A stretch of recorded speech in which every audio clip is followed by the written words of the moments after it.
नमस्कार। आज अपन जिस बिंदु पे चर्चा करेंगे उसका नाम है भारत में राष्ट्रवाद। भारत में राष्ट्रवाद का उदय कैसे हुआ, इसके क्या कारण थे, इसके ऊपर अपन चर्चा करेंगे।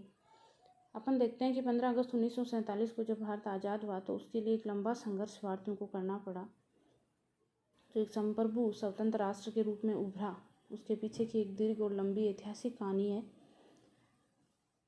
अपन देखते हैं कि ईस्ट इंडिया कंपनी जो ब्रिटेन की कंपनी थी, 1600 ईस्वी के आसपास उसकी स्थापना होती है और वो भारत में व्यापार करने के उद्देश्य से, व्यापारिक उद्देश्य से यहाँ पर आती है। उस समय मुग़ल साम्राज्य जो भारत में स्थापित था, हालांकि पूरा देश भौगोलिक रूप से एक होते हुए भी राजनीतिक रूप से एक इकाई के रूप में कार्य नहीं कर रहा था। यानी अनेक छोटे छोटे राजा थे जो मुग़लों के शासनकाल से मुक्त थे या स्वतंत्र थे, तो अनेक टुकड़ों के रूप में, इकाइयों के रूप में वह राजनीतिक रूप से बटा हुआ था। ईस्ट इंडिया कंपनी व्यापार करने के उद्देश्य से भारत आई और धीरे धीरे उसने यहाँ पर शासन स्थापित करने की प्रक्रिया जो थी वो शुरू कर दी। सबसे पहले अपन देखते हैं कि 1717 में जो फर्रुखसियर उस समय मुग़ल सम्राट थे, उन्होंने लगान, उनको इतनी होती नहीं थी, भू राजस्व जो राज्य के लिए ज़रूरी होता है उसकी प्राप्ति नहीं होती थी, तो उन्होंने अंग्रेज़ों के साथ एक तरीके से एक समझौता किया, जिसके तहत दस्तक नामक एक प्रथा थी कि अंग्रेज़ों को राजा ये छूट देगा, जो मुग़ल शासक था फर्रुखसियर, कि वो अपने प्रांत में या अपने क्षेत्र में बिना चुंगी दिए, बिना टैक्स दिए वो व्यापार कर सकते हैं और उसके बदले में ईस्ट इंडिया कंपनी जो है वो राजा को कुछ हिस्सा लगान का या राजस्व का कुछ हिस्सा वो उसको देगी वार्षिक रूप से। लेकिन अंग्रेज़ों ने धीरे धीरे इस दस्तक प्रथा का दुरुपयोग करना शुरू कर दिया। वह स्वयं तो इसको करते ही थे, इसका प्रयोग, और उन्होंने भारतीयों को भी इसे बेचना शुरू कर दिया। यानी भारतीय उनको थोड़ा ज़्यादा पैसा देंगे तो भारतीयों को भी ये कि वो बिना चुंगी दिए या बिना टैक्स दिए व्यापार कर सकते थे, अपना जो सामान था या माल था वाहनों के माध्यम से इधर उधर। अब देखिए, उस समय बंगाल में जो राजा थे नवाब सिराजुद्दौला, उन्होंने कंपनी की इस दस्तक प्रथा का विरोध किया, क्योंकि इसके कारण भारतीय व्यापारियों को भी छूट मिल जाने के कारण बंगाल का जो राजस्व था वो कम आने लगा। जब ये उन्होंने विरोध किया इस चीज़ का, नवाब सिराजुद्दौला ने, तो अंग्रेज़ों और ईस्ट इंडिया कंपनी और बंगाल के नवाब सिराजुद्दौला के बीच में 1757 ईस्वी में प्लासी का युद्ध होता है, जिसके बारे में आपने सुना ही है। इस प्लासी के युद्ध के फलस्वरूप नवाब सिराजुद्दौला हार जाते हैं और बंगाल की जो शासन व्यवस्था है, आर्थिक रूप से, राजनीतिक रूप से अंग्रेज़ों का उसके ऊपर नियंत्रण हो जाता है। वो अपना एक मीर जाफ़र नामक कठपुतली शासक वहाँ पर स्थापित करते हैं और धीरे धीरे मीर जाफ़र के बाद में मीर कासिम बंगाल के नवाब बनते हैं। मीर कासिम भी अपनी राज्य की जो व्यवस्था थी, आर्थिक रूप से जो जनता शोषण का शिकार हो रही थी, उसको सही करने के लिए उन्होंने अंग्रेज़ों का थोड़ा विरोध करना शुरू किया। तो उनके साथ भी 1764 में बक्सर का युद्ध होता है और बक्सर का युद्ध में भी बंगाल के जो नवाब थे मीर कासिम, वो हार जाते हैं। और यहाँ पर अपन देखते हैं कि अंग्रेज़ों की जो शासन व्यवस्था है वो पूर्णतया एक नींव जो है वो पड़ जाती है। यहीं से अंग्रेज़ों की ईस्ट इंडिया कंपनी का शासन जो है वो भारत में शुरू हो जाता है। अब यहाँ से जो ये प्रक्रिया शुरू हुई, यहाँ के बाद अपन देखते हैं कि 1850 तक या 1857 तक लगभग ये भारत के लगभग क्षेत्र पर अपना जो है वो स्थापित कर लेते हैं, शासन व्यवस्था स्थापित कर लेते हैं। 1757 से लेकर 1857 इन 100 सालों में अंग्रेज़ों ने भारतीयों के साथ दमनकारी, शोषणकारी नीतियाँ अपनाई और उनके फलस्वरूप अपन देखते हैं कि सर्वप्रथम 1857 की क्रांति होती है। हालांकि उस समय भारत में जो राष्ट्रवादी भावनाएं होती है, राष्ट्रवाद क्या होता है? राष्ट्रवाद क्या होता है? राष्ट्रीयता की वह भावना जिसमें राष्ट्र प्रेम हो, एक होने का लोगों के अंदर भाव हो, देश प्रेम का जज्बा हो। हालांकि ये जो राष्ट्रवादी पूर्ण रूप से जो राष्ट्रवाद होता है वह भावना नहीं थी उस समय, लेकिन फिर भी वो अंग्रेज़ों की जो शोषणकारी या दमनकारी नीतियाँ थी उनका विरोध करना चाहते थे। इसलिए उन्होंने एकजुट होकर ये विद्रोह किया 1857 की क्रांति के माध्यम से। हालांकि अंग्रेज़ों द्वारा इसका निर्ममतापूर्वक कुचल दिया गया इसको, लेकिन 1857 की क्रांति एक ऐसा सर्वप्रथम, जिसको अपन प्रथम स्वतंत्रता संग्राम की संज्ञा भारतीयों द्वारा दी जाती है, एक ऐसा आंदोलन था जिसने पृष्ठभूमि या उसका आधार तय कर दिया कि आगे भारत में राष्ट्रवाद का उदय हुआ। सबसे पहले अपन देखते हैं भारत में राष्ट्रवाद के उदय के कारण। तो 1857 का स्वतंत्रता संग्राम इसमें प्रमुख है। ये अंग्रेज़ों की शोषणकारी नीतियों के खिलाफ शुरू हुआ था भारतीय इसे प्रथम स्वतंत्रता संग्राम की संज्ञा देते हैं, अंग्रेजों ने इसको एक सैनिक विद्रोह की संज्ञा दी है। क्योंकि देखिए कारण क्या था कि चर्बी लगे कारतूस सैनिकों को प्रयोग करने थे, और चर्बी सुअर और गाय की लगी हुई होती थी और उसको मुंह से खोल के बंदूक में डालना पड़ता था। और सबसे पहले क्योंकि जो उस समय की सेना थी उन्होंने ही इसका विरोध किया था, विद्रोह की शुरुआत की थी, तो अंग्रेज़ों ने सिर्फ इसको एक सैनिक विद्रोह की संज्ञा दी है। लेकिन फिर भी अपन कह सकते हैं कि 1857 का जो क्रांति थी ये प्रथम स्वतंत्रता संग्राम था। लोगों के मन में ये बात बैठ गई कि संगठित रूप से यदि अपन चाहें तो अंग्रेज़ों का विरोध कर सकते हैं। 1857 की क्रांति का जो प्रमुख परिणाम निकला वो ये था कि ईस्ट इंडिया कंपनी जो यहाँ व्यापार करने के उद्देश्य से आई थी वो समाप्त हो गई, और उसकी जगह ब्रिटिश क्राउन ताज या ब्रिटिश की जो सरकार थी ब्रिटेन की, उसका सीधा शासन यहाँ पर भारत में स्थापित हो गया। तो सर्वप्रथम 1857 की क्रांति थी जो भारत में राष्ट्रवाद के उदय के लिए एक प्रमुख कारण माना जाता है।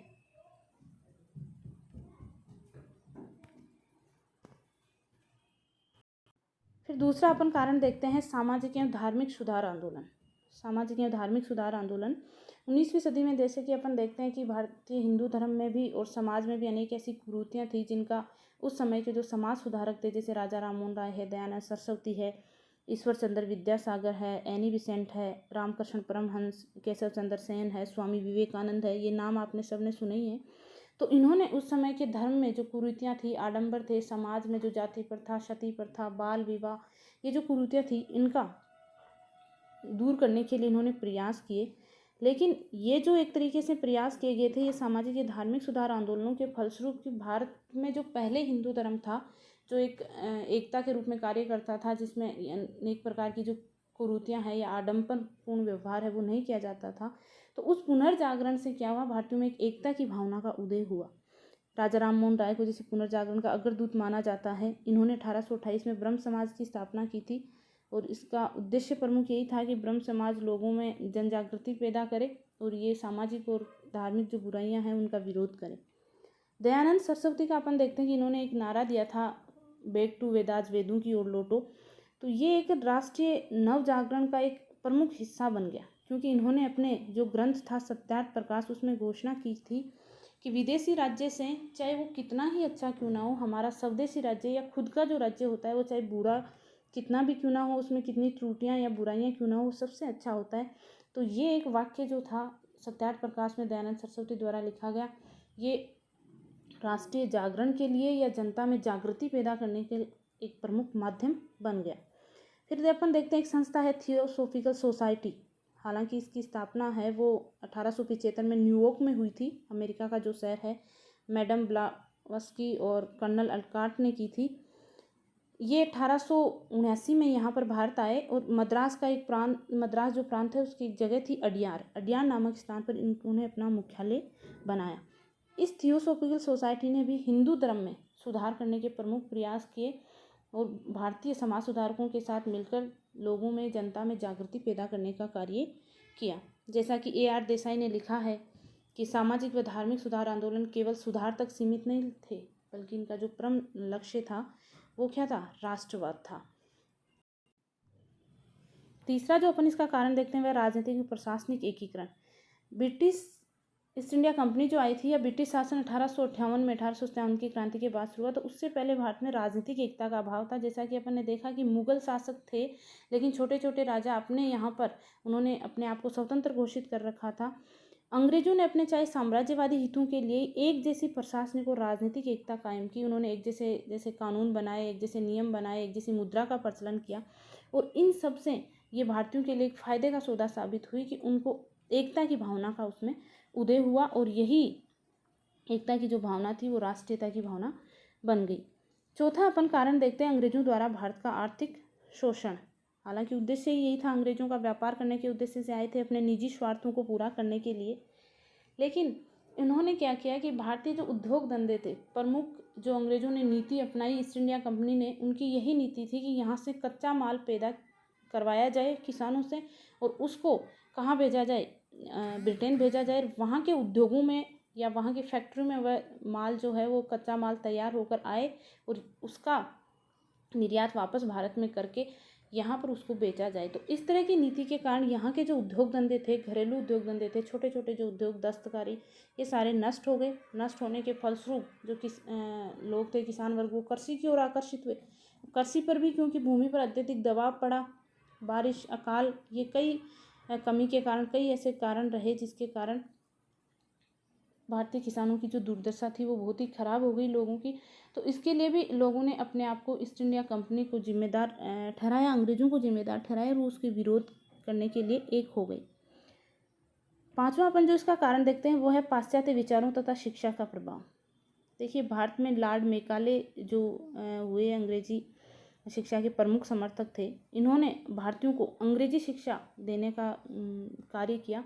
हालांकि इनका उद्देश्य यही था कि एक सस्ते क्लर्क पैदा हो जाए जो उनके लिए कार्य कर सके, कम वेतन में, कम मजदूरी में, क्योंकि अंग्रेज जो लोग थे वो ज़्यादा पैसा लेते थे और भारतीय सभ्यता और संस्कृति की उपेक्षा भी की जा सके। इस वजह से उन्होंने अंग्रेजी शिक्षा को माध्यम बनाया। लेकिन इस अंग्रेजी शिक्षा के कारण भारतीय इस योग्य हो गए कि विदेशी जो बुक्स थी या विदेशी जो विचारक थे, जैसे मिल्टन है, बर्क है, मील है, मेकाले, इनके जो विचार थे उनसे ये अवगत हुए।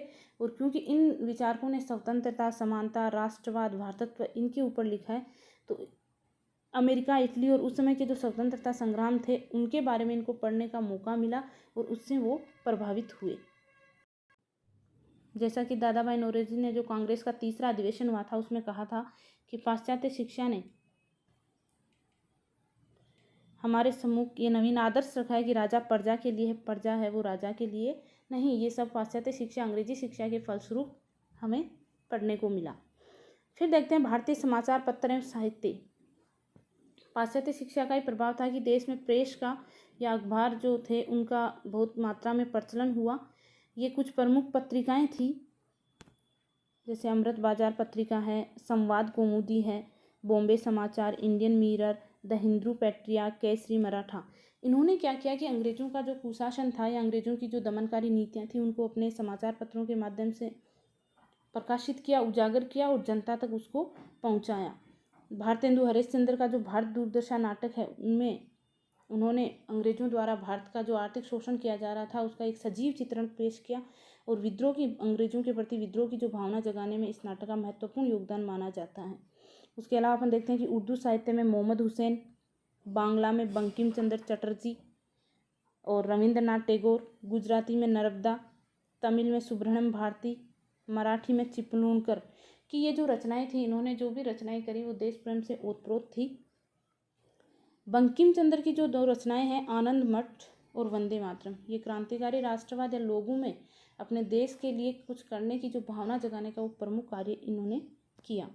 ये दोनों रचनाएं वो महत्वपूर्ण मानी जाती है।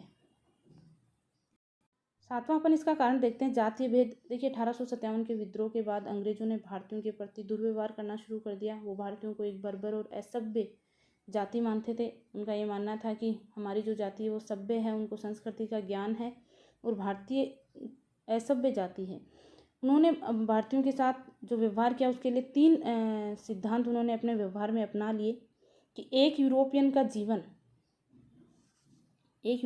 जो जीवन है वो अनेक भारतीयों के जीवन के बराबर है।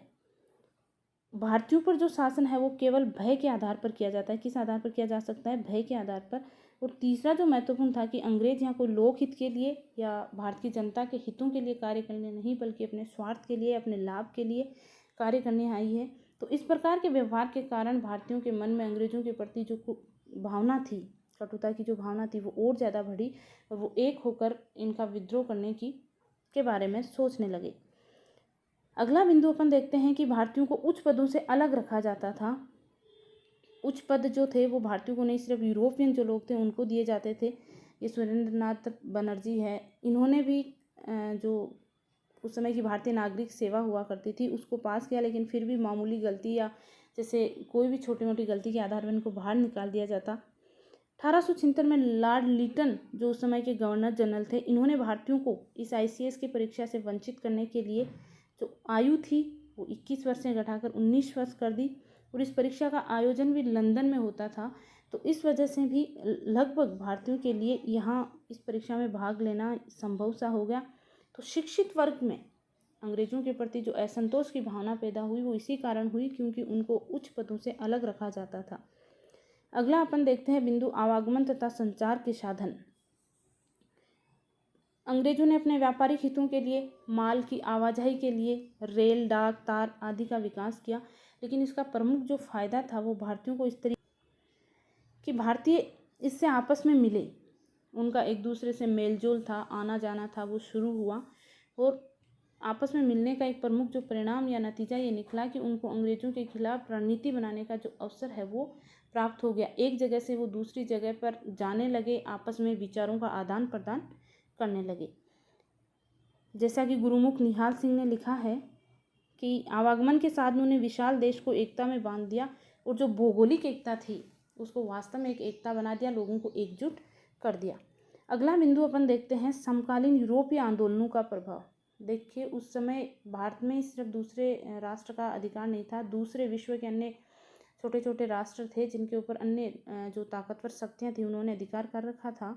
तो आयरलैंड है, यूनान है, इन्होंने अपने यहाँ पर जो स्वतंत्रता संग्राम के लिए इटली है जो आंदोलन चलाए उससे भारतीय जो लोग थे वो भी प्रभावित हुए और प्रभावित होकर कि संगठित होकर अंग्रेजों का मुकाबला है वो किया जा सकता है। जैसे सुरेंद्र कुमार बनर्जी है, लाला लाजपत राय है, इन्होंने जो तरुण इटली, युवा इटली के एकीकरण के लिए या इटली की स्वतंत्रता के लिए जो एक संगठन बनाया गया था वो किस प्रकार से कार्य करती है लोगों के सामने इसके बारे में रखा और इस पर अपने व्याख्यान जो दिए। जो बाहर जो भारतीय सीमा के बाहर ये उस समय की विश्व की जो घटनाएं घटित हुई इनका भी भारतीय राष्ट्रवाद पर प्रभाव पड़ा और राष्ट्रवाद को जगाने में महत्वपूर्ण योगदान दिया। अगला बिंदु अपन देखते हैं लॉर्ड लिटन के प्रतिक्रियावादी कार्य। देखिए भारत में गवर्नर जनरल की नियुक्ति ब्रिटिश सरकार द्वारा की जाती थी, जो एक तरीके से ब्रिटिश सरकार का भारत में नुमाइंदे के रूप में कार्य करता था, वही प्रमुख होता था शासन का। तो 1876 में लॉर्ड लिटन गवर्नर जनरल के रूप में कार्य करने के लिए आते हैं और ये 1880 तक रहे, ये जो काल इनका रहा। इनके जो कार्य थे वो ये अंग्रेज के रूप में या गवर्नर जनरल के रूप में भारतीयों से बहुत ज़्यादा घृणा करते थे। तो इन्होंने जो कार्य किए उससे लोगों के मन में जो आक्रोश या कटुता की भावना थी वो और ज़्यादा जागृत हुई। जैसा कि अपने पीछे देखा ही कि ICS की परीक्षा में एग्ज़ाम में भाग लेने के लिए जो आयु थी वो 21 वर्ष से घटाकर इन्होंने 19 कर दी। इसके अलावा 1 जनवरी 1877 को जो उस समय की ब्रिटेन की महारानी थी विक्टोरिया, उनको भारत की महारानी घोषित करने के लिए दिल्ली में एक भव्य दरबार का आयोजन किया। ये जब आयोजन किया जा रहा था तो उस समय दक्षिण भारत में भयंकर अकाल पड़ा था, लेकिन अकाल के बावजूद भी जनता को लगान से राहत देने का कार्य या जनता को किसी प्रकार की आर्थिक सहायता देने के बदले ये जो दिल्ली में दरबार का आयोजन किया गया इसके ऊपर काफ़ी पैसा खर्च किया गया और लोगों के मन में ये भावना जागृत हो गई कि जो हमारी ब्रिटिश सरकार है या जो भी शासक है उनको जनता से कोई लेना देना। दिल्ली का ये जो दरबार आयोजन किया गया था इस पर भारतीय समाचार पत्र जो थे उस समय के उसमें लिखा गया कि जब रोम जल रहा था तो नीरो बांसुरी बजा रहा था। यानी जब रोम जल रहा था नीरो बांसुरी बजा रहा था का मतलब क्या था कि प्रजा किस प्रकार से कष्ट भोग रही है उसको राजा को इस बारे में कोई आभास ही नहीं है। लिटन का एक सबसे बुरा जो कार्य था वो एक प्रेस अधिनियम वर्नाकुलर प्रेस एक्ट 1878 में इन्होंने पारित किया। इसके तहत भारतीय भाषाओं के जो समाचार पत्र थे उनके ऊपर कठोर नियंत्रण लगा दिया। बिना अंग्रेजों की अनुमति के या बिना अंग्रेजी सरकार की अनुमति के भारतीय समाचार पत्र किसी प्रकार की कोई खबर है वो समाचार पत्रों में प्रकाशित नहीं कर सकते। एक तरीके से गलाघोट अधिनियम की संज्ञा जो है वो इस एक्ट को दी गई। इसके अलावा लिटन का एक और प्रतिक्रियावादी कार्य था भारतीय शस्त्र अधिनियम, जिसके तहत उन्होंने ये कर दिया कि कोई भी भारतीय बिना लाइसेंस के शस्त्र लेके नहीं घूम सकता और यूरोपियनों के ऊपर या जो यूरोपीय लोग थे उनके ऊपर किसी प्रकार की ऐसी कोई पाबंदी नहीं थी कि वो बिना लाइसेंस के भी शस्त्र लेकर घूम सकते और भारतीय ऐसा नहीं कर सकते। तो लिटन के जो ये प्रतिक्रियावादी कार्य थे इससे भी लोगों में एकजुटता की भावना पैदा हुई। अंतिम जो कारण अपन देखते हैं वो है इल्बर्ट बिल विवाद। देखिए सबसे पहले उस समय तक ये रिपन जो है 1880 में लिटन के बाद में जो बनकर आते हैं गवर्नर जनरल उनके काल की ये घटना है कि 1880 तक अंग्रेज़ों के मुग्ध में अंग्रेज ही सुनते थे, भारतीय जजों को उनके मुग्ध में सुनने का अधिकार नहीं था। तो ये 1882-83 में जो विधेयक लाया गया व्यवस्थापिका में, उसके तहत ये व्यवस्था करनी थी कि अब अंग्रेज़ों के मुग्ध में भी भारतीय जज सुन सकते हैं।